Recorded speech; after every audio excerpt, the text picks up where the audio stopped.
Now you see it, now you don't. Criminals try to make illicit cash disappear and then reappear as legitimate funds. Welcome to the Anti-Money Laundering and Countering the Financing of Terrorism Governance and Oversight Recertification course for Barbados Financial Services Professionals. My name is Charlotte Harris, ABC Bank's Managing Director. I am at odds with how to handle a recent incident. I am hoping you can provide me with some advice. Before we start the recertification, let's take a brief tour on how the Governance and Oversight Recertification works. No more papers, no more books. Everything is online. Complete this recertification in one sitting or multiple sittings. It's your choice. The KickSmart course summary notes from the KickSco Governance and Oversight course are found as a job aid on the KickSco website. You can print it or save it for future reference. Use these summary notes to refresh your memory about the key things you learned in the KickSco Governance and Oversight course. Complete the 10-question multiple-choice recertification e-test. The passing grade is 80%. Authorities from Switzerland contacted the Barbados FIU with an order for information. The FIU sent a request letter to identify any banks that had dealings with Marie-Louise Alouette, trading as 123 Corp. Justine Perron, the money laundering reporting officer, recognized the name and contacted the FIU to report that both Marie-Louise and 123 Corp are customers of ABC Bank. Afterwards, she notified the board of directors of the acknowledgement report that was issued to the FIU.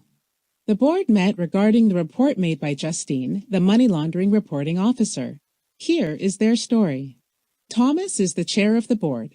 One of the bank's most important customers is under investigation, and he only found out about it after the fact. He is not happy about this.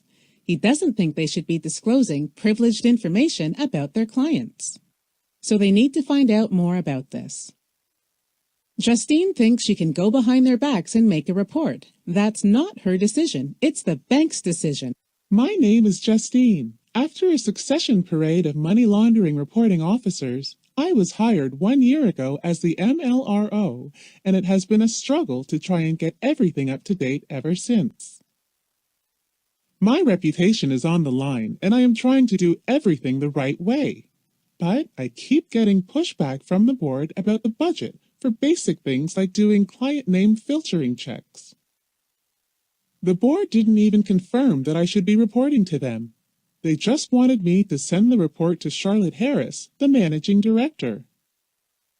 When I first got on board with the bank and started to profile customers, I kept asking about this one customer and why the file was missing due diligence information.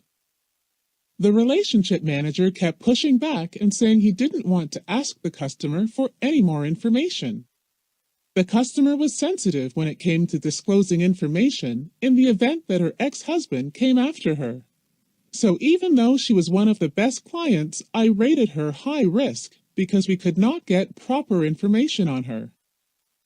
As it turned out, this was the same customer that was on the FIU request letter. Despite these letters coming out regularly, this was the first time I had to report on one of our clients. My name is Charlotte Harris, and I have been the managing director of ABC Bank for 3 years. Prior to my joining, the private bank was not in very good stead with the regulator. I think I was hired because I had a strong background in risk management and came from a big bank. We had a recent inspection by our regulator as a follow-up to the one that took place before I joined the company. We didn't get a chance to do an independent AML review. However, the inspection was greatly improved by the changes that Justine and I had made. The regulators were still not happy with the pace that we were making in obtaining proper due diligence, and we also received an unsatisfactory rating for not training our people on AML. I've worked hard to try and control all aspects of risk. I have also been trying to shield Justine from the board, who are not very happy with the changes she has been making. They feel she has not been considering the clients and the revenue for the bank at all. I now have to go to this meeting and present the results of the client transactions, which have been reported to the FIU as part of the recent request. Upon taking a second look, it appears that there are some unusual transactions, quick in and out, and funds that were transferred to high-risk countries that were not caught because we don't have the proper systems in place. The meeting has come to order. Thomas is furious with Justine.